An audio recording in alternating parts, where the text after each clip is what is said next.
Táis Jack is mis Frank Mhic Dhonncha agus lumsan seo tá sinnéad mórnach í ggéithní. Táid beirt ag obair le glór na níl agus táid beirt ag obair ar Fondúireacht Sheosaimh Mhic Dhonncha. Tá fáilte romh le bheith linn inniu agus muide breanú ar dóine nó leideanna baga chun tuairt faoi chur bhfeidhm an 7 gríomh atá molta i dtreo bun Sheosaimh Mhic Dhonncha. Agus anuas ar sin an 8 gríomh ar léis sin atá chortha lei sin am léana do war implachtaí COVID-19 ar bhur jibre. Táid héin sa bhála agus is dóigh bhfuil sibh héin, agus aithníonn muid gur deis aontaach atá a bheith plánal agus muid sa bhála go fáil ar na tuairt faoi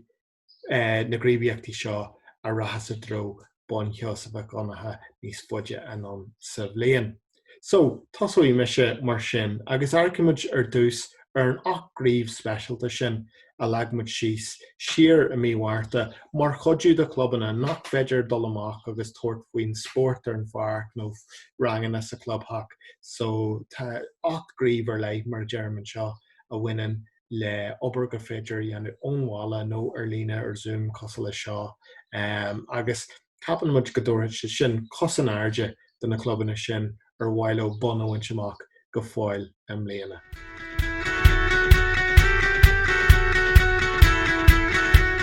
So, tosaí mise mar sin leis an chéad cheann acu.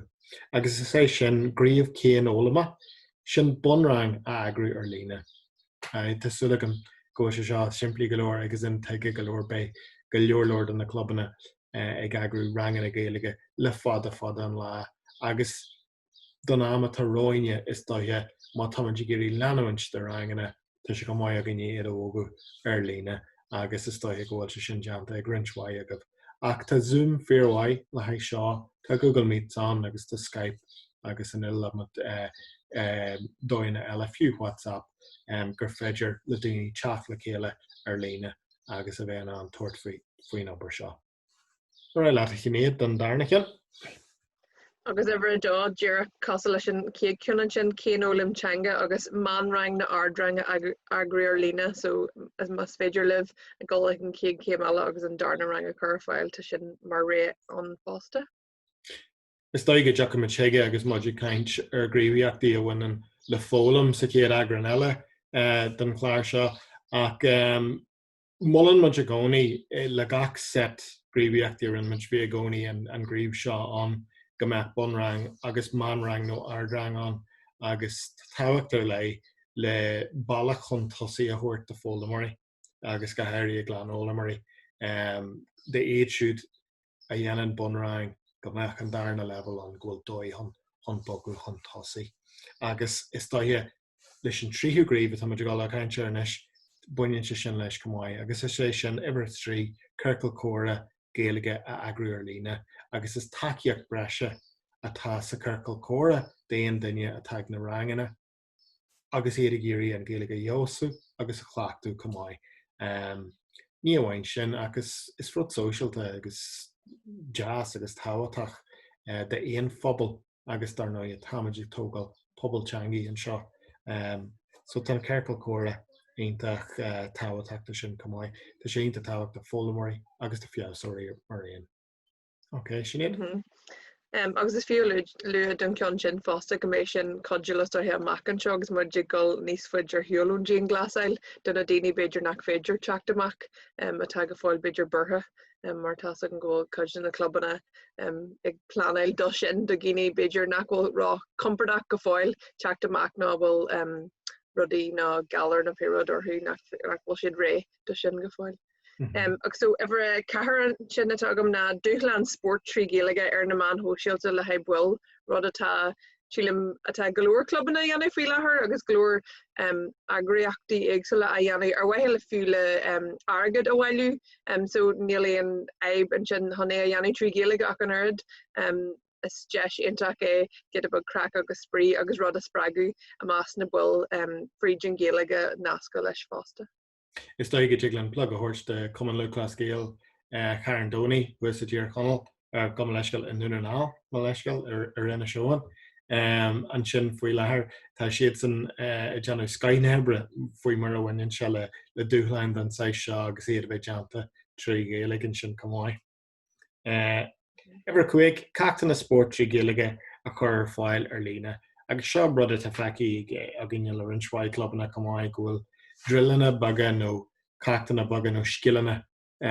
sport a hagasc. Beidir nach bhfuil annach mír bag trotha second a hafad ar guhan ach tá sé sin deanta agus tá sé deanta le teirmíocht géalaige agus so ní amháin gohfuil an skill sport an ach tá fiosú teanga ag gceist leis cumáid. So is rud ionta jazz a dhéanamh canglíonn an darad an sport agus an teanga le chéile. Cinse. Ever sé sin na gréas an Charlie géalaige a agrú ar lína. So duna Charlie sin beidir hagalat dhéanamh ar gagáid, duna Charlie beidir lán géalaige thuirt le chéile agus iad a bheith abalta big hegla big spree, but hegla big spree in a shomra hand agus a catch na beidir tashpins ruddy hakala beidir chema renu beidir agarkar lora ta aku so wala rudger gurgle grag and bastion tugan chin sminchid in a charliella or na hashna tamwinchin no few rud beidir ni seska or no scaliga or just jacks a charlock and a charlie shin beidir tag tashacht or giliga hashtag to check Fakliacht area horchna ruddy bugger feidir law a yana rihan le if you ruddy and jerry breakfast chema away no and chema ella no jerry junior no gullah legs rud away na fiaki den yard ashna we and chin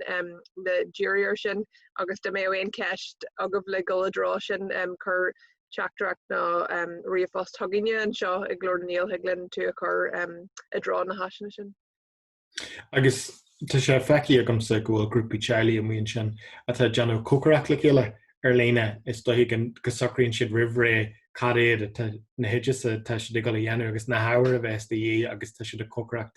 le chéile nó teanna rudí eile agus tar náid ní anam dearmid gohfuil glór na éile agrú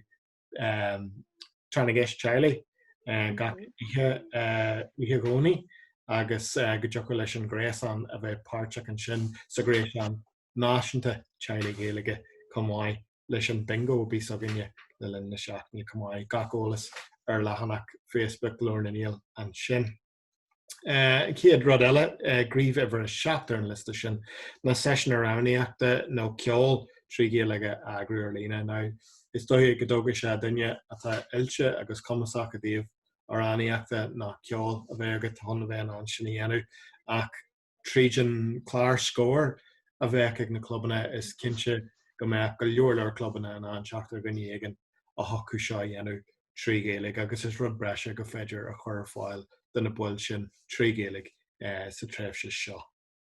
Okay, Cinse agus tá sé fecha agam cin na clubbanna beidir a bhíh Jerry ar an Curgal Cora dhéanú gurú calorie bug ag an Jerry agus dú said siad an session Jarnach mar session bug agus gurúir ahandan na céal party piece dhéanú so sin bailach eile chun beidir Jerry a chur le ranganna nó le gríomhaíochtaí eile beidir ná éirí leh a dhéanú duine istí sa clubpack, but gur bhfuil go fáil calorie dhéanú ar an obair agus níir atá chuisteach. Tá ceir í gadó a bheith a rud fólama má leisceil ar luim a sin hocail leis bhéin rud socialta agus mar galir sin beidir nach meach íon gá le teagascóir nó muinteir a bheith an agus mar deir tú get a crack a bheith an agus hocail le duine fiú cos lumsa bheith báirte chun sin. Agus an sin an cean Jarnach agus sílim gur seo cean bra éasca de éondram le bheith Jerry agus is bailach mo é hon an seolas atá muon sin na hasna atá ag an CLG a scapu go forlehan so postalacha hash clip GAA géalaige a rinse ar lína an yardashna an sin mai an tú curdach ar an hash clip sin chuck na hashnar fadas Jack agus hocalat beidir éad a flanáil agus éad a chur ar na tas a gur Facebook tá abal a cinneol postalacha bartithe a churs Jack agus éad a bheith sacrthe a seach na bhain seach na dó agus éad a bheith ré agus na faclia géalaige an amna na clubbanna bíon duine éirithe an leis an géalaige agus far agus bíon daoine a ggéirí goltha an duine sin an postal eil beidir éad a cheacha luhíh gramdaach agus géalaige but nílaon éble sin dhéanú agus é bheith cinneal sacr rihré agus bheith cinú ggóil an géalaige le feiceil ar na manthóisialt ag do club gach seachtain ná go rialta. Einta, mai. So sin an achríomh mar luimiid a cheapmó dinne a bheith na codú ag na clubbanna agus iad go fáil ag bartú bon Sheosaimh Mhic Dhonncha a bhainte amach am léana.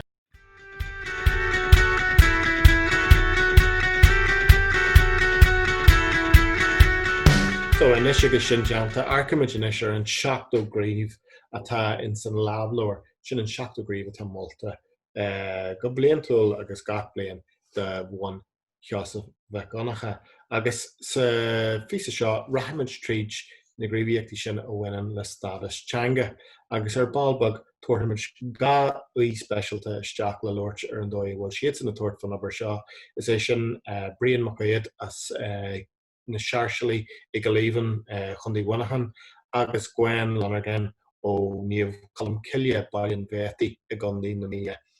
béisiid sin le loirt. Agus somit leireach anis leis an chéiceann. An céad gríomh na ainm oifigiúil an club a bheith inéalaige agus géalaige a bheith ar an logo. Agus is dóthe gur gríomh an siimplí é seo a ceann na cin is táhachtaí sna gríomhaíochtaí mar gur léironn sé go silliúr ó thaobh stadas de gohfuil an géalaige ar clár ar brean cumann agus gohfuil sé cófeicleach ar an rud is speacalaí a bhfuil ag an club an branda atá an ar an éadí istí ag an club hacker ahanal a rud a bhain leis an club so is é ceann na cin is táhachtaí. Ten ceard agad tá sé antáhaach. Tá sé an Jackar ag an am céarna cé gur ghfuil fásnacht siimplí tíobhhir de gneantar an réo sin géala go úsáid. Tá chuir sé aontas ar clubban ar a thosaíonn siad ar seo cé có minic agus atá an logo le feiceáil thart ar an club hack ar na cóthaí agus bhilseáin agus ar gach sort. So tá siad an Jackar éag ar a bhaim agus tugann siad tréimh se ama chun gombeadh se le feiceáil go bhfuil an géalaige an úsáid gachait agus sin a rud atá na moltúltaí géirí feiceáil. Tá siad géirí feiceáil bhfuil nó son go bhfuil an géalaige an úsáid gach uair agus gachait gur féidir seachas go bhfuil póster nó billiog nó bhá a bhfuil a géalaige bháin orthu. So it's rud réalta é tá géirí feiceáil go bhfuil an club ompaithe ar an nó sin. An darna ceann agus buinneann se leis dar nó ag bhfuil an ainm an club litríthe a gceart agus tá coppla dóigh chun sin I dhéanamh mullen mu chéan go raifar I deaghbhil le oifigach géalaige ag Parca Croci sin Jamie Ó Tuama tan cuistenáisianta géalaige rin sin obair sin ar na laganatha de ainmnatha na globanna ach dar nó bheadh sainiolaí áitiúla an codú leis na grúpaí a dtíobh leaganatha ceart de loganatha is féidir le loganimnatha bheith cásta tá leaganatha foilsíthe an agus tá leaganatha loganta an. So beidir go bhfuil máscan den daradí an seo cóirle a bhugail ó Parca Croci agus is ceart agus is cóir a gcónaí a dtíobh logan animnatha na fréamhacha loganta atá loganim strú cumáid. Ever trí an sin buinte a rééis le ever héananig a dó, ainm an club ar bhálaí ar gansaithe agus ar cultacha a bheith inéalaige agus mar dúirt Frank seans gur stothe céimeanna atá gceann seo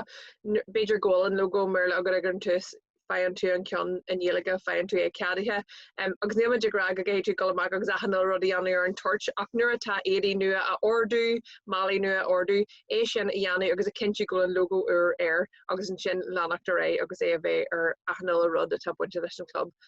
mar sin nílaon costas breise leis is rud a bheith a gceist cabbéirbí. Agus in céad rud eile ibar a cethar an géalaigh chur ar stáisiúneoireacht an club agus tiideal an oifigach a bheith an géalaigh. So beidir go rád an dárod seáil ar lámh a chéile má tá papar chean litreach nó stáisiúneoireacht a 6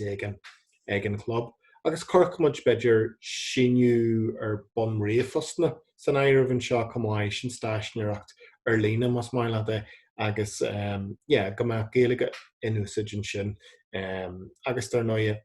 luimid ag an tús ar fad go maiine na gríomhaíochtaí seo ar fad le stadas teanga agus tá muid géirí íha dearafach agus de hampla legan síos le gríomhaíochtaí a bhaineann le stadas. So tuig an táhacht sin atá leis na gríomhaíochtaí seo in sa mór feictar plán le teanga buinneann siad le dearcú dearafach a leiith na teanga agus más a léirú den teanga so sin an táhacht atá le.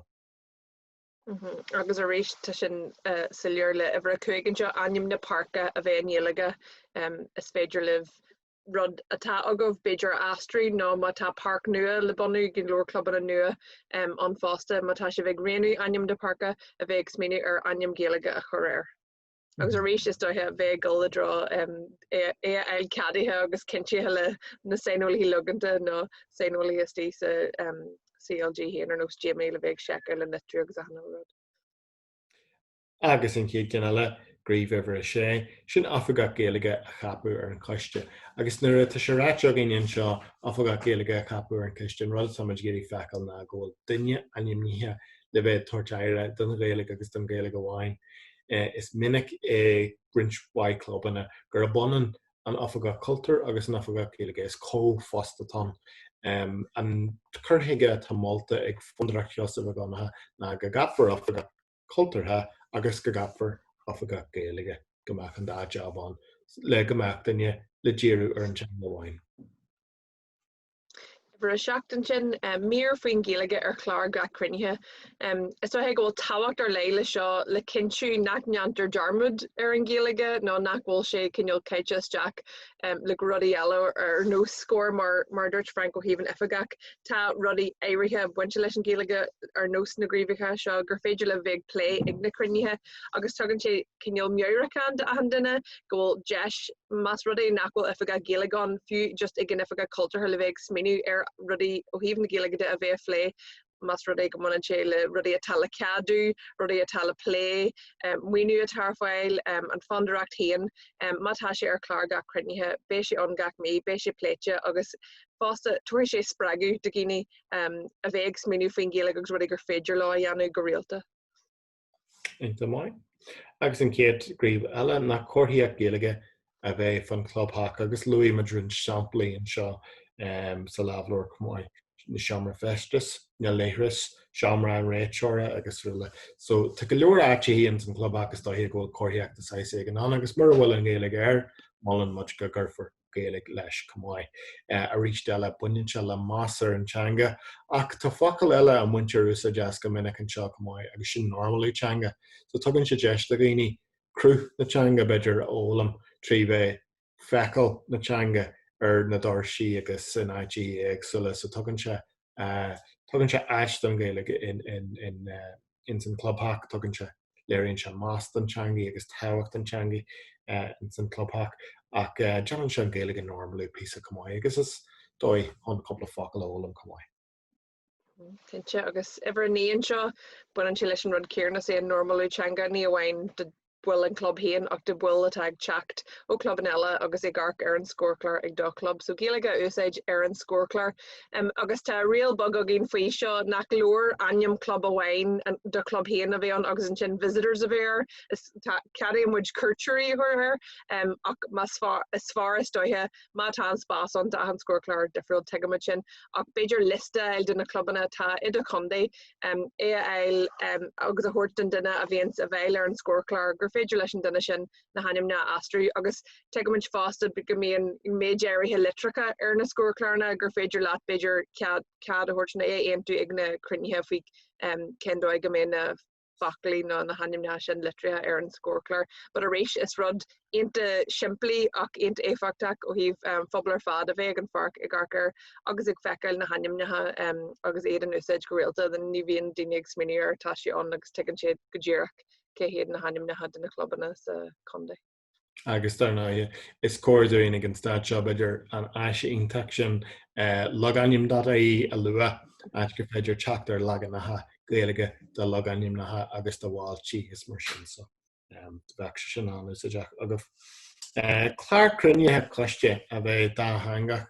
a rístelle seo dói chun go féidir más a léirú an teanga ach áit na géalaige ag level feimimeach an club a chinú agus is sé sin trí chlár crunithe bheith ngéalaigh más féidir nó bheith go dá hangach éonát a bhfuil an bearla in úsáid cumáid. So a rístelle chuintse méiríonn si sin do gaoine gur leoantanga agus bitir nuair hiag sead le míorfing déalagar ar an chláir sin go se rubag níos fása go sin nó ghfuil an áit na géalaige soccer in sin cumáid. A bhar héinté an seo cuathaí a géalaige ag fáiltiú rih curtúirí agus ag fagail slán le. So casa leis is do an logo a léiríonn go ddíireach an stadas atá ag an géalaige sa club. Is cuatha é seo ar an stadas atá ag an géalaige sa club de aon curtúir nó aon bhfuil nua a bheits ag teachtasteach agus a léirí go sillir go mhuineann an géalaige lá agus go bhfuil sé feicealach agus mar chuid den club.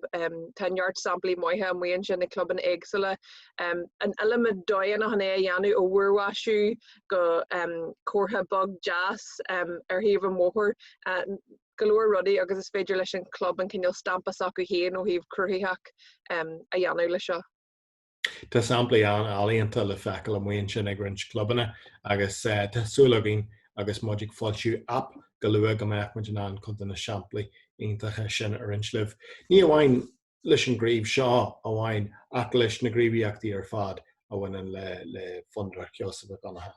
Ach ag bogúir ag ibre a dóid ag an seo sin na fógraí ar na man chóisialta a bheith an éalaigh nágad a hangach agus is é sin go ddíireach an rud atá na máiltóirí a dhéirí feiclann sin na bhfuil nó slananach de úsáid na Gaeilge ar na man sóisialta. Tá chuid clubanna tá fíormhaige sin, tá chuid clubanna tá tosnú amach de thuirbh na híireachtaí atá dhéanamh acu faoi Fondúireacht Sheosaimh Mhic Dhonncha.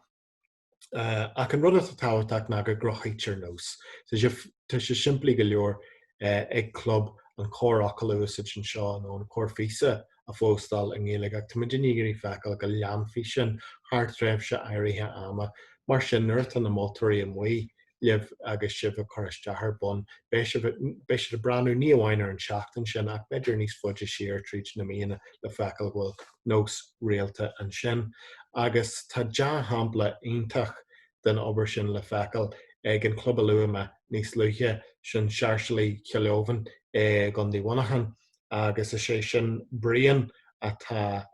mar afagach Gaeilge sin agus mar brian an teicnoliaach an seo beidir go méid an brian a thuirteteach an Lordlin.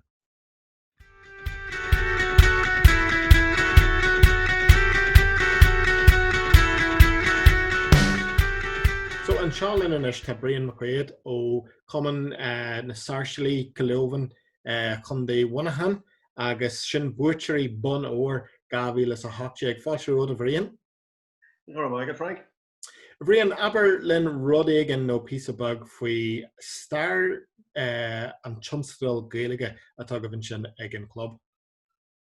Well, it's not the character go Louis Mail and club héan ar dús bí mionjaach ó héan Gaeilge le tamil fada ché is not nach right plan algin ag an but bí an club bail don Gaeilge ó Stockholm hús. Arástan gojí gobíle sa ní agus hosi music play plan Gaeilge for the céile agus céim a leige amach an Gaeilge for an Kings Club. So sin rud the image stoker just le céim a bege fiú na nótaí an club at Eolas nuachtán áitiúil bhí sé straach trí gá hangach Gaeilge agus bearla agus an sin Nasca dhéanú le club sigé fach so rimid nasca le CLG gidóir agus ar eile. So golóir rudí beige mar sin sin tús leis an éireacht atá agin de jablion nús. Agus teagam a bhrion couple bliana ó hen thóg sibh an cinniú gan nghlacad sibh páirt nó go ndeannach sibh éireacht páirt ag ghlacu cummart pella na Gaeltachta. Na teagam grúise sin le tarlú am léana agus do bhhar gachrad a hála a hitteach sa dóin sin chuú cummart is pella na Gaeltachta dar nó ar achpa. But cadéas brag sibh mar cumann hís a lár chundí bhanachan an sin tuairt faoi ompúir an Gaeilge agus a bheith incurtha agus an choristeach ar cummart is pella na Gaeltachta. Well, it's toch de warne céim na eile gojí sin, na céim na bege luú níos luú. Veering a géirí rud ag an eile, céim eile rud a féidirlum cinnal masú nu a dhéanú go mé ná an fécinn siarrá go mé abdéis sin a dhéanú gandát dul sa tro ceart. Agus com eile sin is club bag muid club bag tuaí fan bhhainachán níl mórn éireacha agin tá golóir faiban eile sin. So bhí seo rud ag an eile a thuirt muoín donna bhil den club na lochtakeithe agus na himróí go mai just rud aigen a vigil ará gohfuil muid ag Jennifer nach bhfuil club a bhí LA gen. So é sin chuir leis an Gaeilge cinna céim nádar ar ceapan héan aigen am. So glachmuid é thugann ag an chruinne cin bliana commórtas pan an ggéalteach de chuta bliana ó hen agus hí cinna díosbrochtán, ní mór an díosbrochtán leagmuid amach ar gás agus bhí an fiste lánsásta muid leathú isteach. Mar a hála, níor hála sé am líana cé go raibh muid an andul agus ag súildul níor hála sé. But bé sé an blion se hagan agus gandaid be líban an go mai. Ínta mai. Nuair deir tú go raithní sibh bheith páirteach an mar ghóidh chun tóisianú ar an dul chun cin. Cai mar abhraíonn raithní sibh beidir ceann na spriccanna is dúchlann i go deach go leh raithniú mar club. Tá sé anúil bhéanaach mar spric. So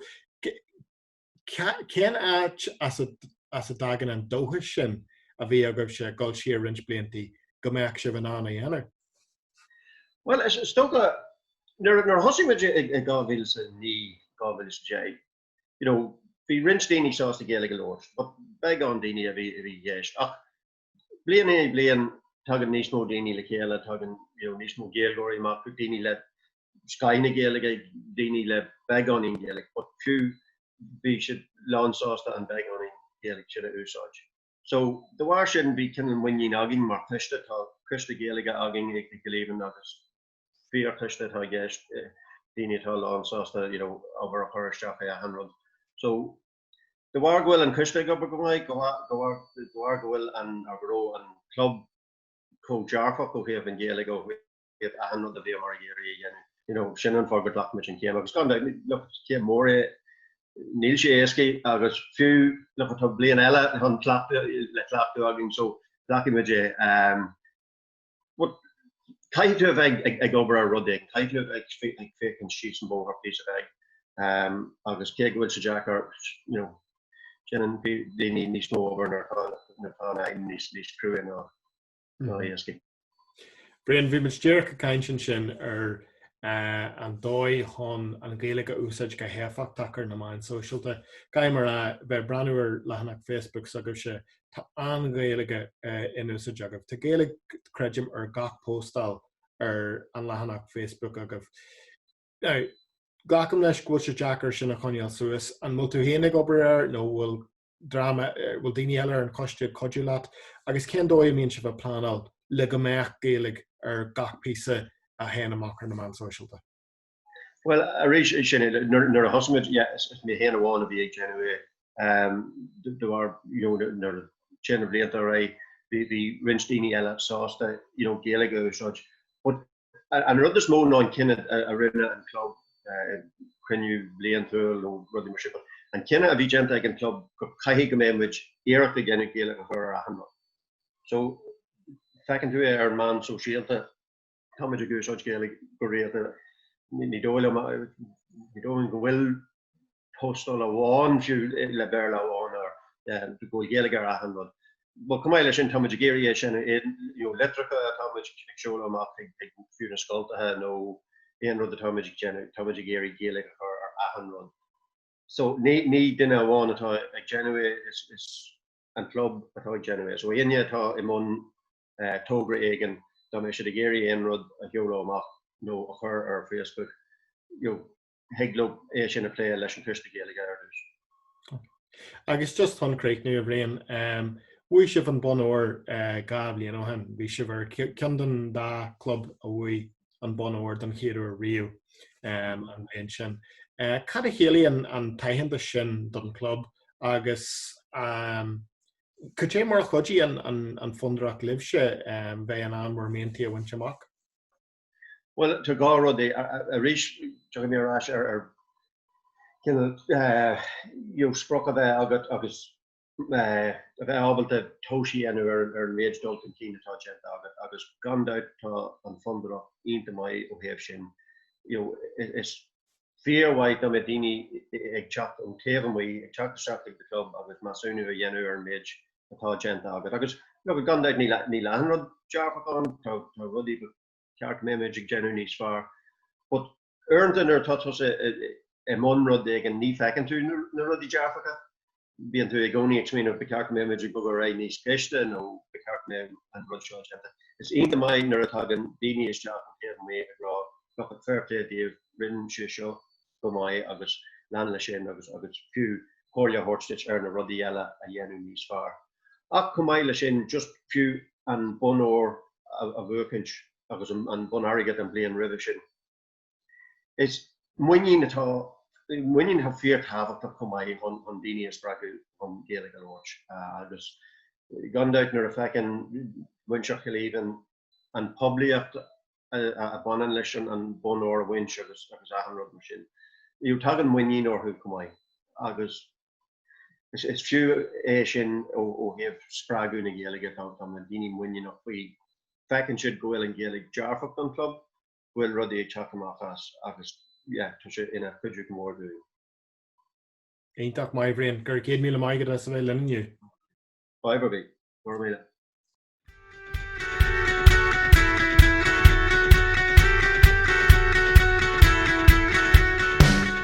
So Ashlyn hiag na gníomhaíochtaí sin bhainean le stádas teanga agus bhí muidir gobar tríide an sin sinnéad.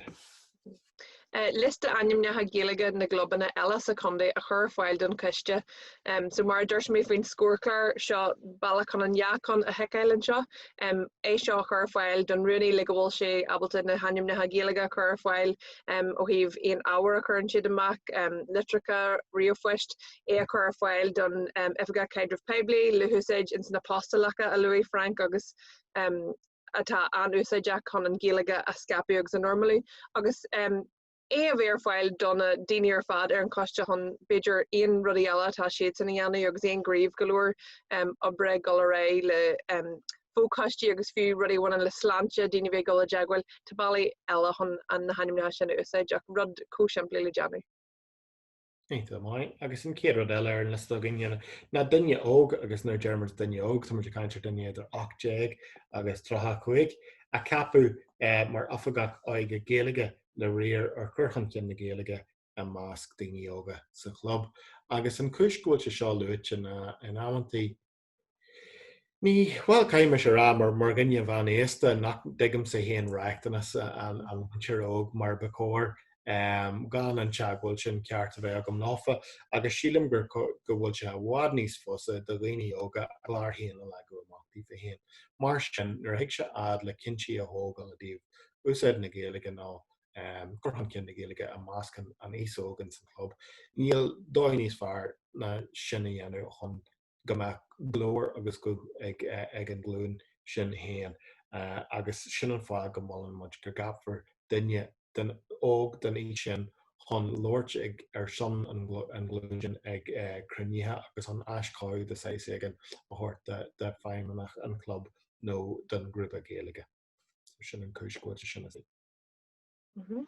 Agus ever cúig déganse inscríbhíní ar bhain ar chrófiathe agus ar cheastas a bheith an Gaeilge a rís rud aontaíonnta siimplí le deanú agus choúg atá sé deanta agus astrithe tá sé sin agat le húsáid gach blian ní aithríonn de gra ach an blian éirithe a chur so má sé imróir na bliana is imróir na bliana a bheith sonar an blian se hagin choúg atá sin deanta gríomh buinte amach agus é a bheith an go lánanach amach an seo. Eita mai agus cinna lein seo ibar sé ag seicleoir Gaeilge a larg ón bank don club. Na iad coppla rud an seo tá sé a caint ar January hiúil le seicleoirí le blianta ach mar germ tá sé a caintear le blianta so ní bheith inta sorm den runna nar hála se amar bé go lua. Ach tá rint clubbanna iad héan agus tá sé a gastrú na móna a míonn si géic agus mar bhfuil seicleoir ag an club bhil níl seicleoir ag an club mar sin agus mar a germid sin fáin nach bhfuil céad faoin géad den na gníomhaíochtaí seo de dhé chun bon ó bhaintseach ní bheith se in deanta i gach club gach ceann dhéanú in amar bé. Ach le seicleoirí den chuid is mó tá seicleoirí in Gaeilge ar fáil ó gach bank deir mólas níl mólach ar aon bank nach gur ceann ar fáil in Gaeilge agus an rud atá éartha a ginion sin na go níorthaí tú ar an bank na gníorthaí an club ar an bank seicleoir Gaeilge a chur ar fáil. Now is rud eile ar fád é an goirí an bank é ar fáil ba chur go gurach ach tá dinne géirí fecail agus muidir man maltrachtan sin ghfuil iarracht deanta ceanna an bank agus is fearr ar fád ar éist má éitir ceann.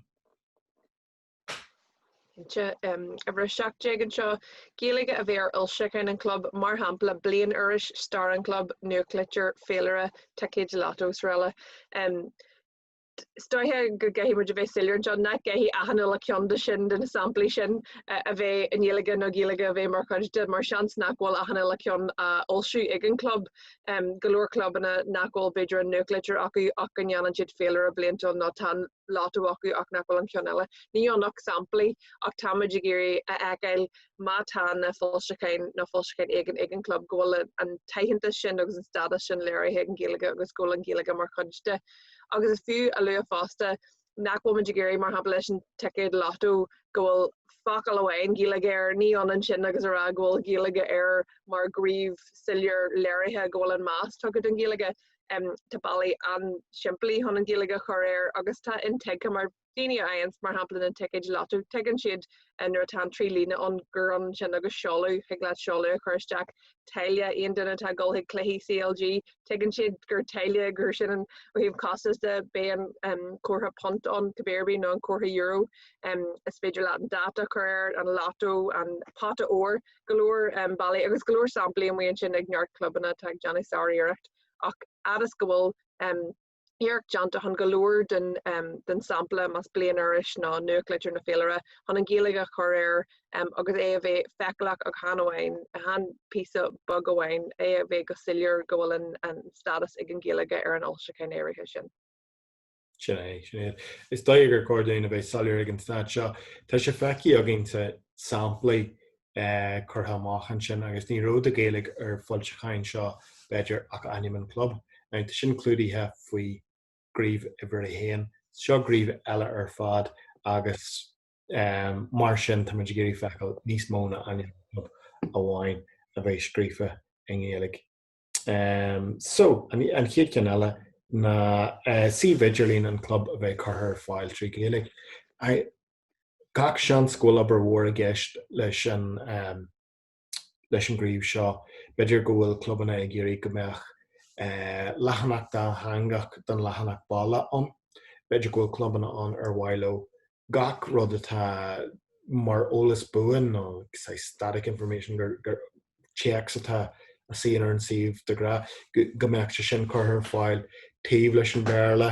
nó go gurfar legan omlan in Gaeilge ar fáil taobh leis agus ag leis sin a bheith costasach go hairí mat a géirí prófléithóir nó aistríthóir a bheith agad chun codú leis agus an sin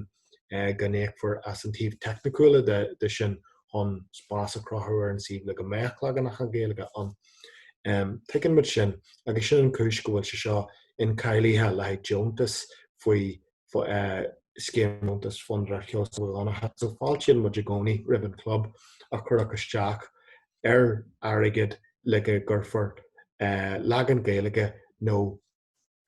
áhar trí Gaeilge ar fáil ar an siomh idirlín agus arísteile is gríomh mór é agus gríomh anfiúntach é sin fuinneog agus éha Most mai dat an clubús cuara dain cad é an cuma agus cad é tá chun tosaíonn sin ar an siomh idirlín so a dtíobh stadas teangada antáhaach. Cinnte. A bhar níide an seo pósteir de cluichí agus de OKG socialta a bheith an Gaeilge ná go dathangach a rééis mar bhí muidir lé faoin fáilseáin sin tá sé táhachtach ggóil gur gríomh silúré ggóil an Gaeilge mar chuide golóir bailí on han seo dhéanamh mar hampla má tá an ginger bliantúil an is féidir ginger bliantúil chur air má tá breicfast amór an ar leil a padra agus féidir breicfast amór chur air anad am costais taile seanachil má tá PC buga ó híomh grafica de táú abal de Gaeilge chur aithne le fisa má táú géir ó híomh é a bheith Gaeilge bhain but ó híomh é a bheith dathangach is ga go bhfuil iireacht ar lei an Gaeilge bheith mar chuide agus han go méh sé coéisce nach dogad duna faoi dear nachhfuil Gaeilge ar ggóil Gaeilge ach nachhfuil siad le fecha. Yeah, agus is dó ar rísteile tá samplaíonn sin de gáid duna an alíonnta chun seo dhéanamh mar hampla tá dóine in mólta chun an dá hanga chutíblatíh cluisian muid go minic an ar daoine ach mar chuann tú dá hanga ar fóster beis sé rógríoch nó nach meach rudí le fecail ach multar mar hampla da hanna éagsile úsáid hocu da haháin a bheith an de gach písa teach sa ar fóster mer le tá heile an Gaeilge agus codínte sin leis an súil idir dheanú a dhealú atrú le nachráte sin nó mar luí tú grafaí úsáid. So is féidir pictar úsáid an rudí a chur aniuil seachas iad a scríomh agus garan se sin siar an ammaní ar an líon focail. Agus rístelle sean cinine rud go dtí lena chur amachar na ap nua de hampla den dóid hon póster a dhearú leis an dá hanga gan ébh gan cumarógraíthe go bhéh ar sa dearú ar fád. Agus an chiad cin na tuigid le haid factas airgid agus imeachtaí sóisialta a bheith an ggéalaigh nó go dá hanga. Agus rístelle seánna sanáide bhfuil tuigid chur fáil. Factas bailithe airgid is Jantar sin gomininic tá an ggó clubbanna am an Gníomhaíochtaí den Seisiún gomininic agus go glóir tuigid amach go féidir seaú ar lecadáras le duine igen agus tuigid a dhéláfa so sin rud go féidir dhéana go cinsin an Gaeilge chur sin. A imeachtaí sóisialta is mó úsáidir bhain daoine as service ar nó Eventbrite agus we've got tickets.com agus le héidir sin le ticket a scapu.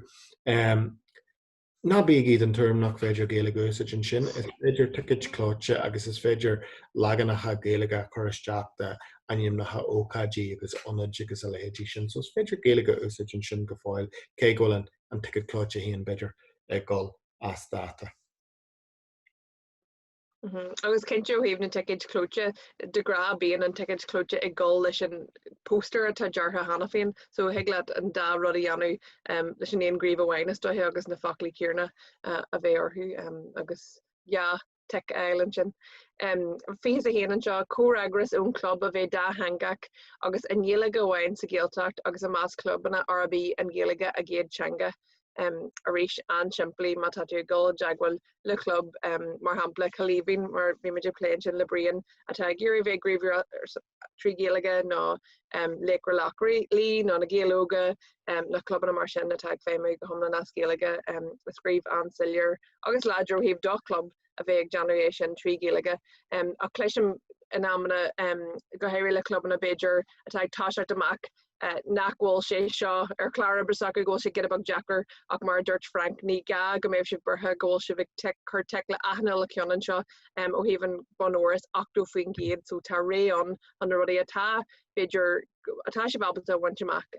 bheith díir agus thuil a bheith díir seo ar an tríú céim agus sibh go drá an bonóir an at bheith cúbartha faoi agus sibh go i drá an bon créú na bon agad. Ceir agus snéad deir chéile a thugfar na caian agus is cóir don club sí agus brandú ar cadéad na Gníomhaíochtaí atá riala actífa san amá láthair seachas roiáda chun cosí sí an bóthir sin turas teanga. An cid canile na an Gaeilge úsáid in nótaí an clubs na nuachta an áitiúla. Arístal ní dóil am ggóil gace le club am mhaon sin ag buint féin as an nuachta an áitiúil chun nótaí an club a chorán. Rint bhaid acu dhéanana go fáil, ba cléad ggóil se sin tarlú is deas an Gaeilge bheith an. Ní ga go amach gacrod scrífa bearla agus Gaeilge mar aon le chéile ach beidir gur bhaid cean héideal Gaeilge a chur rannaí éagsúla na nótaí nó beidir gur bhaid PC a bhainean le forbert an ranna cultúr nó mar sin a chur an Gaeilge. nó beidir gur bhaid céad ná rint Abertí a chur an Gaeilge le haid gach písa nó gach fógra a héanaisteach ach original le chuid bhaid duna fógraí seán na si bogu ar lína. Bíú siad ag bogu ar lína ar fórum pobl an fáiste nó ar na hádanna tá na clubban a héan mar hampla grúpi WhatsApp agus ar Facebook agus ar rístelle agus leanhí na Janós na seádíh úsáid na Gaeilge leo pe technoliacht a thugus isteach an áit an nuachta. Léim tú Harfihe Dawn sin Frank bud raim se sir, but sílim gur clúdi tú é a rud a ví tú a grad sin, so ví a do fógri heag bwil a bheith nílig an nagad a hanga, so tatos a nye clúdach ac a ríis is cean gur féidir le a dhéanú má táú ag chur na rudí amach ag na nuachtain a sé an rud céarna tá agus é bheith scapi ar WhatsApp agus is féidir le na screenshots na pérod a cinneal ó hí féine sé dún chur an glór ceis na club na ceisnar an cén dóigur féidir an féine se cruú de rudí féidir screenshot a chur fáil ná cope go héir glór club na jamtiad rudí na fógraí ó hí poster agus han ar Facebook, so is féidir an screenshot a chur an ach a han féidir nachhil han cinnithe agah, but béin a rudí sin mar hafad agah agus tá sé mar dúirt mé bra is go a han rud a cúpail agus má tá sé bh choréid san nuachtain é chur stack an WhatsApp group and no an chorus ri fos na perod but bí kenint go gin si féna se doing kid jaku bí mar abalta a glacu goalsif mata se ral an goalsif a janu bí or an glacu leis an fakul goalsif bra anraklen mar ní féidir cruhunna a janu dahanil rod but de gra bí a galoord in na clubna ein de moi huif bheith anrak doing agus lin fi gacra atá si janu. Go mai. Na de sulagam go mas an eit ceartnar gur bei fear na banna tí a bheith i gceannas ar ócáidí ar nós ócáid bronta dúisna na buin na ócáidí socialta eile gur sin an ciad gríomh eile sin gríomh hí cethir. I mean seasan se seo leis séanta se siimplí go leir a ríis tá de léirú massa agus a tuairteid do bhéalaigh instant club agus a fphobal an club nar a chun mod duine le géalaigh hontosaí a bhainigh usa just an géalaigh ag ócáidí public in session. Fís a chuigan seo dúisna teanga ag bronnú na nóg. Seo ceann is dóthe a bhíon daine ag smíní beidir nach degan siad go gur féidir lá dhéanú ná beidir nach bhú sé deanta so níl siad silir. Is ceann bra éasca tá agus tá neart bailí gur féidir dhéanú agus a héile é nascus Jack kitchen na Gníomhaíochtaí eile so tá gríomhanna a bheith meidir caiint fés a céirí sin eile faoi beidir an géalaige a bheith mar chuid den bon gluiseacht an Gaelic start na peanya a chur an clubbanna ar faoin na páistioga. Hagal le é seo an nascus Jack lei sin so na páistí tá gríomhach lei sin é bheith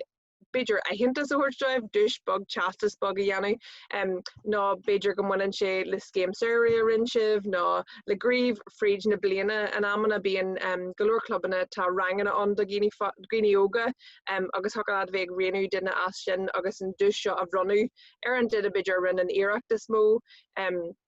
neart Bally Igsala August Mara German Lahan Ta Han Club Defril Ta Gríomhaíochtaí éirithe a dhéanú a gahan club nach féidir linne a bhéir an Eolas fé gcónaí so heagla a bheith cruthíoach leis an ceann seo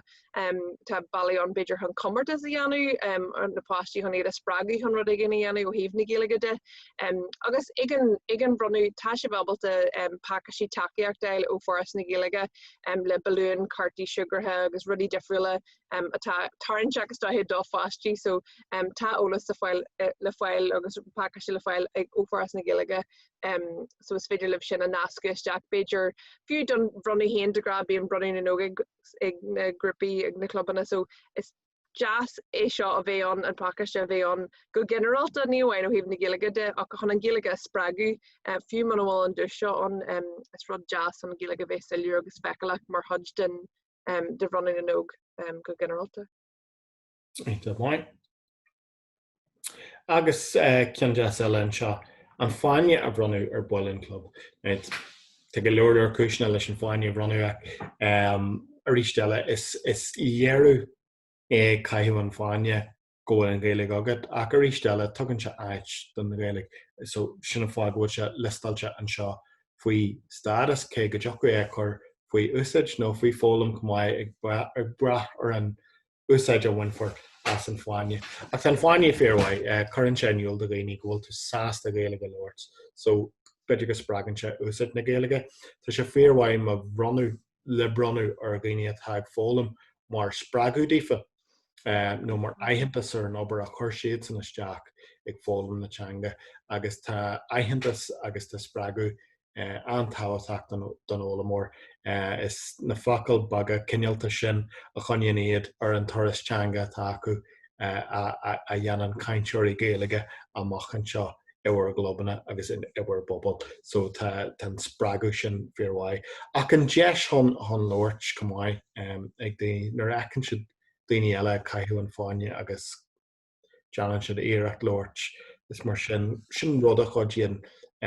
fólamóirí chuidíonn se go mórlach ach is cinnam sa ma héana fólam mar dhéagóir Hanach ma an fáinne agus is cinnam an chéadú gur leor mar le stranse in Gaeilge a bhí caiithú fáinne agus an ochtach a thug se dú nuair a dragar an daine sin mé agus nuair a hiag siad mé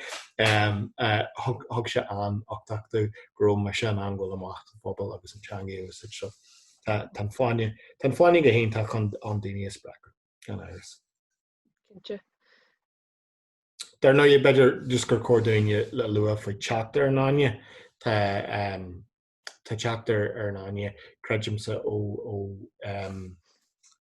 na siopaí Gaeilge so mar hapla an siopa I mhaile clia siopa leor ar sráid airthar tá sé fáil ón Cultarland am Fáiste agus tá sé fáil ó Gaelin agus ó Conradh na Gaeilge cumáid trí na síbna Idirlín atá acuin sin. Chun má sé bhgéirí an fáinne ósid mar mó chun daine a chur faoi scrúdú nó daine is breagu chun fálam agus tá sé bhgéirí scéim na bhaine ósid mar hampla go gnean for tríal cainte go gur for tríal cainte ar ghaoine chun go muna siad an fáinne amach. Tá leor an fáilsíthe Eolas ar an trá creidim gur scéim an aine tar agus go Virginia sin ar fáil ach chata deagháil le buil fáinne glórnaíil agus chuireach Virginia cóp den leir an sin ar fáil ina bhfuil na ceisna a churfar a gannne chun go muna siad fáinne amach. Agus muidig luirtear an fáinne an mó muidig go gcuineanais? Beag sé sin go héintach chuireach muid fáilte isteach an isrih gcuin mar féidir.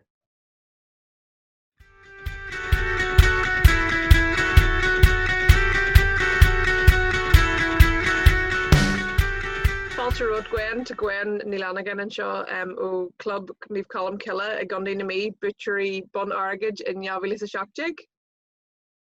Chuna sáú sinnéad deas bheith an seo inniu. So Gwen, is tá gur bhar beidir go dóchaí tú cineal coolra bug doing ar an club agus cén club na bhil tú agus go dtí atá se bh dhéanú faoi lethir. Okay. So is Gníomh colm Cilla an club támuid lonathe in iarthar chun daoine mí, so támuid ag clúdach I suppose spás ar cúpla baile beag, so baile bharnáin, baile an bhéiteig, baile na hinse, agus beag agus teach go dídra hedáha an sin beagáin so tá líon buil mór aguain, tá breis agus 2,000 buil aguain faoi láthair. So is club chuoiseach mór ach nuair dearméis sin ceapan daoine a gcónaí then gohfuil an clubteach ionintach mór aguain freisin ach níl. So is bhrála mééis sin ará gcónaí le daoine nach bhfuil si sin ag tastal is féidir linn rudí beaga dhéanamh leis na seomraí deis na seomraí beaga atá aguain agus sin an méid atá aguain féin. So yeah, so tá an club ann ar fab breis agus céad bliain inis now. Agus tá mise agus machláán fáteach agus mar bhfuil Beiidir breis agus demlíon inis now ceapan hain, so yeah. An way. Agus céanar a hása tú amach mar efagach Gaeilge agus cadé a rinn tú le tusa chur sta heile Gaeilge chur an cin? Well, bhí mé géirí sin a cín tú actually ach ceapan Beiidir sé ó seach bliain ó hin go raibh mar sais really cínte go raibh tu go Gaeilge ag tastáilún agus thosamar a bheith doréire faoin Gaeilge chur an cin sa club. Ní ra mo chuid Gaeilge ionintach maith an am sin cai mé rá bhí mo lads tos na hair scoil ach tá fios mór tagcha ar mo Gaeilge de bhór a bheith Portuguese an rudí seo agus bhór a bheith Portuguese an club. Níl tradiisiún ionintach Lloyd ar Gaeilge sa counter, ní club Gaeltach támuid tá Gael scoilin is a counter tá si sin ag méadú tá sé arás, so tá líon na báistí atá ag teach suas le Gaeilge I bhd níos mó ná mar bhí dem líon ó hin ach fós níl mór an Dini fásta sa counter leabhar an Gaeilge. I mean, má tá aon rud, I gceist le Gaeilge sa club tá is ag gachéine teintú leir le gin, sinné agus I dús spóir a bhí me sé dul timpeall le rá hello agus hi agus chunas táú agus bhíoch imní an dain daoine leabhar tlum agus ní ra isacha,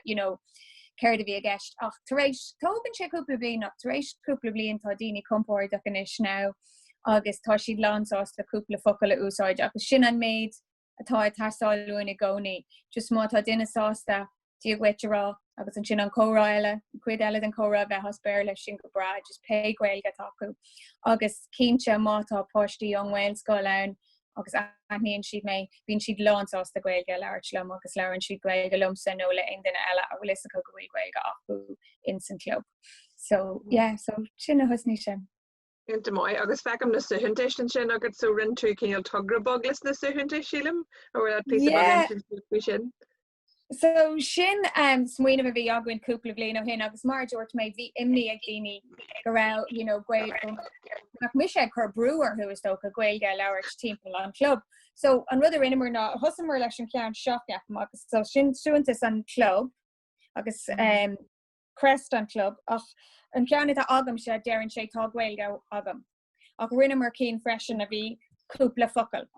So bhí daoine in aní de chahabh agus muna rá ach cúpla focail scríochta ní ra mis sé dul suas agus as Gaeilge lo. Bhí mé ar an tolas go raibh siad sásta cúpla focail a leirtlumm agus bhí siad á chahabh ag gachéine. So rinnemer sin I ris seachtain na Gaeilge bliain amháin agus an rud a tharla tar éis sin ná gach bliain bhí comórtas aghainn. I ris seachtain na Gaeilge agus tháinig daoine eile suas le súntas nua so gach bliain tá súntas nua den club. So an ceann seo maithú is banón idáil a tháinig suas leis an pictiúr agus an slíne sin agus ceann an seo a rinne dahí so imrionn sé pell agus ammoníocht so bhí sé an cínte an gáspórt a chur ar an súntas a rinne sé. Agus an dúis a bhí ná gnéanaan mission na súntaí go léir agus an sin bhí daoine ag chahabh dosúntas ag siúil timpeall an club as sin amach. So agus de ceannaí mé an machine don súntaí le airgid for mé an Fondúireacht. So bhí sé sin arás agus is rud é atá aghainn inis is féidir lena lán rudaí a dhéanamh leis a seahamach. So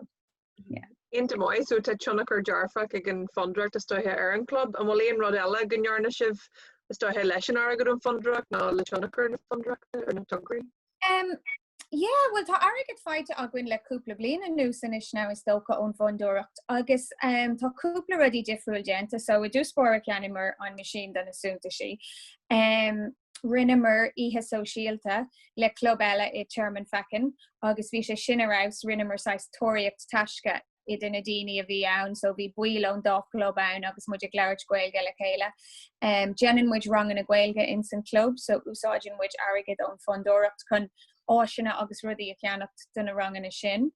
Jeanan muid bingo tá an bingo arás ar fad agus tá airgid I gcónaí ag tasáil do dúsin a móra. Is féidir le monopoly as Gaeilge nó cluichí a cheannach ó glór na Gael nó rudí mar sin ach freisin bíonn sé ar outside dús in a bioga a bheith aghainn just cosú le gramacháin agus lollipops agus rudí mar sin but tá cúpla euro ag tastáil le gcónaí ní mór an. So tá sé sin déanta cúpla bliain ó hin rih an Fondúireacht de ceanimar le deontas ó rith de ceanimar trealamh don cluiche cór. Agus rinnemer sin ar fa cúpla bliain le club I rahalí I ddricheadáha agus na gurmatha nua I ddricheadáha freisin. Agus bhí sais comórtas idir na clubanna. Gach bbliain ag imirt cluiche cór agus bhí an cluiche cór arás mar níl mór an focail aige. So bhí mar in an lehanach a thuirt do dhaoine ag an túsa rá rith. Mahu, Quinigert, yay, Boolabus. Agus bhí na tiismthirí agus na páistí in ná a bheith páirte agus ná Gaeilge labhairt ach bháin ní rah mór an a gceist, hain dó trí abhaile, rith, ach so de brinnemer ansprí á sin agus an rud a tharlaín inis ná mátá aon duine ag éirí an cluiche cór an trealamh cluiche cór úsáid nó an machine súntaí bíonn mise ag díriú orthú gimíoch Gaeilge ag gceist. So má tá an fuarin faoin na hainteag ag dul ag imirt cluiche cór like ní right cai sé bheith go thomlá an trí bhean na Gaeilge ach más féidir libh cúpla focail úsáid le linn an seisiún sin arás agus sin an rud a dhéanaan siad agus tugann mé se cúpla focail donna coachna agus tain siad a ráid lei sin so sin just cúpla rudaí a rinnemer An bhhaid luútí le an láfaíar faoine rangana ggóil siad chuig bliana ar nó agus ggóil si bh smíar an aine bhronnaí agus is é ceanna na gríomhanna leis an Fondúireacht ná an aine bhronnaí so má planan a gobta sin. Yeah, so I mean the her sé imníarm nuair dúirt in ag an go raibh siad ar siúil ar feadh cuaig bliain tá sé just dochreite agus tá siad ar siúil maidin de híine so den chuid is mó is daoine éasta agus daoine atá as obair atá i gceist so tá siad ag éirí a chuid Gaeilge dheabhsú a rís agus ag tugann sé arás cothú agus is grúp álinnéad agus bhímar ag éirí bhímar bhí sé agratha agam tróna té tróna dhéanamh i mí abran agus bhímar chun an fáine a bhrunne ar gachéine agus bhí cúpla dúisina agus leabhar agus rudí mar sin ceannathe agam leis an tharigid ón Fondúireacht chun iad a bhrunne ar daoine le linn sin. So for ní raibh lénéis sin dhéanamh ach támuid isúil le rud éigen dhéanamh nuair is féidir linn bheith arás le chéile ríéis an saoire. Just chun 6 kilóra dhéanamh ar an obair atá dhéanamh ar daoine agus freisin just is bralam a haisbáint a bhaoine go bhfuil leabhar an bhain sin gur féidir le bheith léamh, go bhfuil díal in ar fáil, go bhfuil rudí ar fáil, agus go féidir leat an cúpla focail Gaeilge úsáid gach lá taobh muid an rang le sin agus taobh muid an club freisin so yeah. No an seannachar sin orbert agus so helecrécha chur an mháilcha de clubbanna eile chuirteachar an Fondúireacht agus bheith páirteach linn an sílan tú ggóil fiúnta son de clubbanna? Ceapan go bhfuil sé arás Níl tá an furam am cead go mé seo rá tá an furam tá le líana bra éasca jean tú ar lína é chuann tú is teach níl sé roiachart agus in áir tá sé go hiintach an takeíocht sin áil mar orint tá bíon tú a ceapa óní féidir am rud ag gnéanamh mar níléon aige agam but déir hin le daoine inistú a dhéanamh in rud aige de cheanní mé se an trealamh bingo go ní lis gom céhéh blian ó hin tá sé fósig dul tá líróidir bhááilte agan actually so beidir go méir in cean eile ceanna so big irrita se go is teach beidir an Fondúireacht éis but má ceaníonn tú an trealamh bingo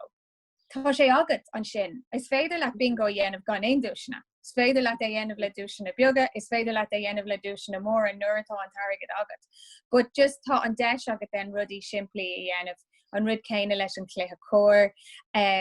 bíon sé Jackar orint a bheith ag smuoine bheith rudí a dhéanamh ach sin an slí a dhéanam muidin é rud éigen gur féidir leat a úsáid a rís agus a rís eile. Agus úsáidin in nóréire chun an éan rá úsáidin daoine iad taobh an muid Beiidir den Gaeilge freisin ach má higann siad go bhfuil písa beag Gaeilge ag buint leis an trealamh sin den tá sé sin arás mar leithníonn sé an Gaeilge agus na daoine atá chun é eáil agus a chluistáil timpeall na háite so. Leir ggóil éag John agad héan agus leis an club híh na Gaeilge de? Yeah, agus tá sé arás freisin na nascanna leis na clubbanna eile. Tá sé sin ionach má freisin mar is bra le daoine I mean gothirtha daoine tá ag imirt cléthe agus ag imirt competitively spráló nuair tá cléthecóir i gcuine an club áitiúil nó rud éigen agus tagan daoine amach agus bíon an sprí leis sin ach freisin is féidir leat smuointí a roiint leis an duine eile freisin má tá ifig go Gaeilge in san club eile so fiú amháin tá áine in termmin fecin ag déanamh rang an a Gaeilge an sin inis agus tugann siise smuointí domsa over go bhéit mé sé dhéanamh ins na rangana agus tugann mé se an rud céine le derm rinne mar seo agus bhí sé go hintach in féidir lehí an rud céine dhéanamh so tá an nasc sin an táhachtach freisin agus cínte an takeíocht óna daoine tá ag obair leis an Fondúireacht agus ag obair in Leor na Mhail. Tá sé arás nuair hagann siad san amach agus is féidir le smuointí a thuirt dit freisin so tá sé sin anhá freisin so agus fé Virginia glórsmidisiún na club na fásta. Gur mé agad as bheith páirteachlinn cinnte go bheice man trí is do heag dro an bonúir an sin an kidsbrog eile. Fáilteród go háling tú eáil.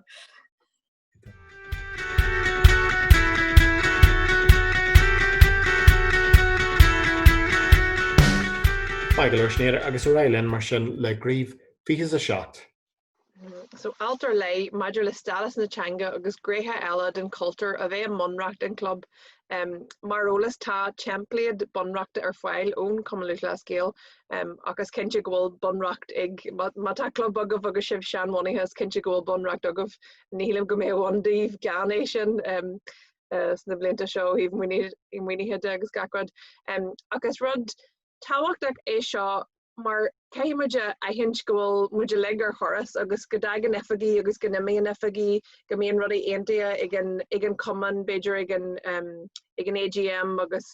bí muide le brafuinneamh agus ahanrad agus ahandan ag géirí rudí a gríomhaí ach an sin athraíonn an coiste agus a gceann couple bliana agus táidir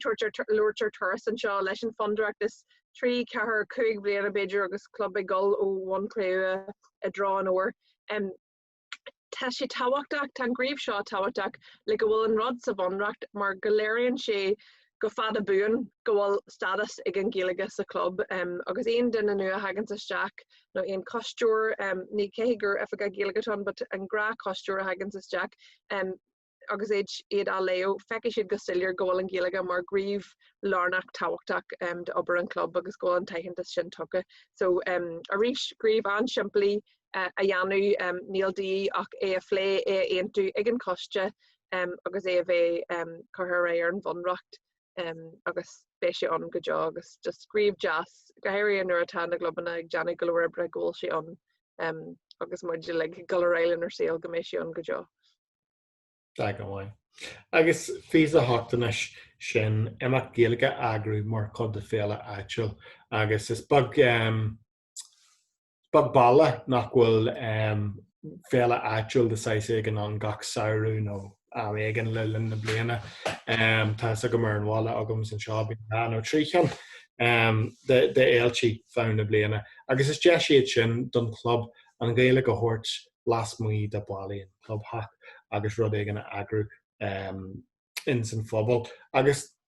a híomh samplaí de beidir go deacu disco agrú de Loch na Gaelscoile nó beidir go deacu féile bheith páirteach sa féile bhí le Seisiún Bacala nó Cocaráachta nó dearú clístí nó rud ag an Seisiún. Ní fis nó beidir nach bhfuil gceist ach beidir flóta bheith an sa mórthaol nó sa forrád nó péród, but an de sin a habrú le bheith muoi agus páirteach in san bhéile áitiúil agus an Gaeilge go chur an cumáid. Cinnte neart féiltrí a mhaon sin agus ní chéime deach a bheith cruthaí agus dóthe le rud ag an trí Gaeilge dhéanana. Agus beidir go joí an gríomh seo liv mar ní hegle aon duine ahanana le rud a dhéanana, so gríomhhíthe ní grúpa ibre a bhhainú ar waithe le forbairt na Gaeilge sa club. Agus fecha muid go minic ní is cuma mas coiste Gaeilgetán le golóir costí na glóir gríomh a mhaon sin. De grát a duine bhhain ag choman sin rud agus intagríomhach agus lán foiineh agus anrad, but ní heagla sin duine sin ahanana rud a dhéanana ná ahanana gríomh gur bhhaile a dhéanana a chur gréic iad haon agus tá sé málamidjin gur rud maithe an grúp ibre a tháinig le chéile agus iad a bheith is stoithe ag tuairt takeíocht agus ag tuairt smaointí de chun rudaí a orbairt agus chun beidir níos mó rudaí orbairt mar tá an club ag iarraí a bheith gáún boncré ua a drán bon agad tá níos mó gríomh a gceist leis an boncré ua tá diabalta an bhíthe chuig fin géad a bhaintseach le golóir den rudaí a bhaintseach tíbhtíad obair an coiste haon le cinnte a thógáil le ahanrad a bheith cinneal deantó híh stadasta agus an gender tatú bugger a drán bon agad tá níos mó gríomh agus níos mó beidir ibredí híh rudí agrú agus rudí a rachtail mar sin is rud inta táhachtach sílim héan hon an grúpa bug sin ar bug ná mór brahan sé an at de géine a hort le chéile agus éad a bheith tuairt takeíocht le chéile agus beidir éad a bheith anadaíach ó réimtíala mar dúirt Franco híh éiste tá se sásta go mé óg go fáil an súlia na Fondúireachta, but beidir má tá teismóirí sa grúpa sin go mé an duine sin na géirí grúpa testí agus lána bhhaú ná gríomh a drá Charlie a orbairt beidir go duine eile gur imróir é ná tréálaí agus go mé an duine sin ag géirí dúir tréáil a chur fáilú Gaeilge nó dúir rud éirithe nuair atá grúpa le chéile tagan smaointí agus tagan deis chun rudaí níos mó a orbairt so beidir nach bhfuil sé ar an céad gríomh go muna tú amach agus sibh ar an tuaire seála sin Fondúireacht agus cinnte nuair atá sibh ag forbairt agus ag ládrú go dagi sé go nadartha go mé daine ag léirí sama nuair ecann siad ggóilradaí ag tarlaí ach manhfuil sé tarlaí go nadartha gur féidir leat beidir é a chur amach ar na man hóisiilta agus tríon choras WhatsApp na riomh gra an bhfuil sama ag daoine teach le chéile agus a bheith i chur na ggéalaige chun cin agus is cinse go mééis bheith dul ó neart go neart nuair atá sin deanta. Agus is daig ar fiú luúin seo go maiid snéad ghfuil ceist mar sin ar an survey tréftar bheith chur mu daine amach ag na clubban ar fad ar bhhaile a bheith páirteach ingrúpa ibre a chur an géad chutáí a club nó rud focail de 6 éigen mar sin agus is dóéis sin hon sim a bhas agus a léirún sin cumáid agus grúpa chuir le chéile. Ok, agus gríomh ever a trotha sin ar leiad altgéalaige amháin a bheits turscadal blianta bliantúil sin an turscadal a cartar amach ar bhain bliantúil a dhéanann somú suas is daithe ar obair an chlub bíon na cúnta seán agus bíon tuairiscí an ó na hafaí éagsúla is tí an de gra.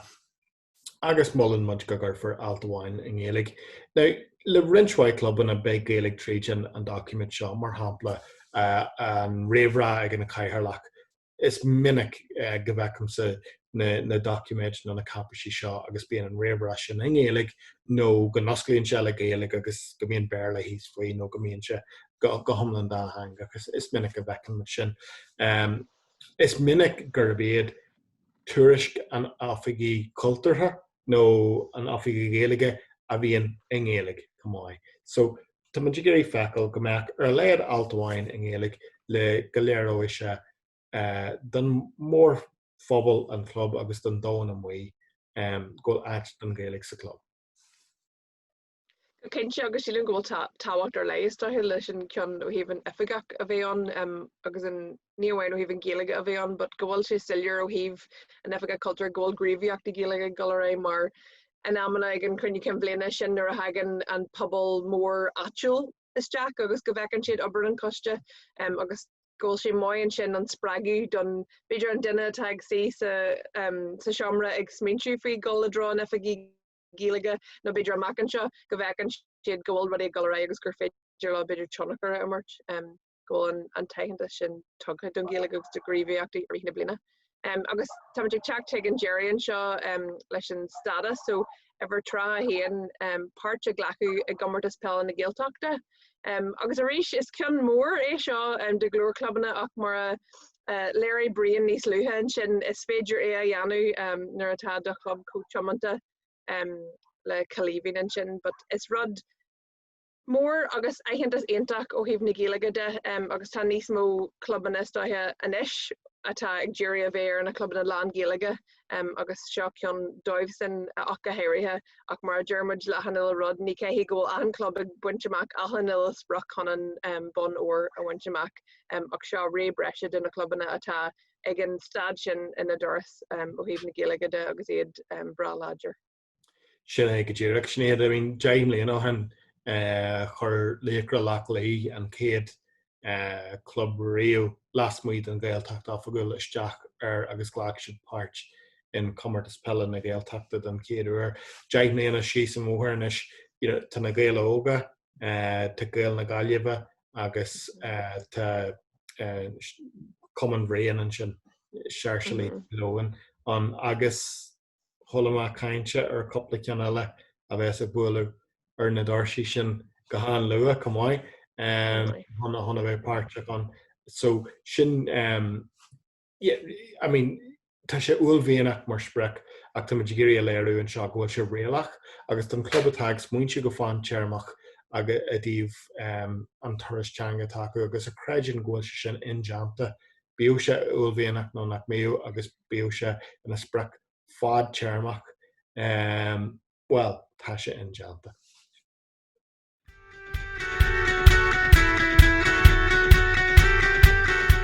Glúdaí muid cumáin sin tras a héan gríomh a bhaineann le stadas teanga. Anis deannaigh muid seisiún eile seisiún a dó a chréalú go luath a clúdói commas teanga sin gríomhaíochtaí a bhaineann na fólam na teanga agus arcamuid den ar úsáid na teanga cumáid, arcimidir an dá set gníomhaíochtaí sin sa chéad agran eile. Go dtí sin, amór.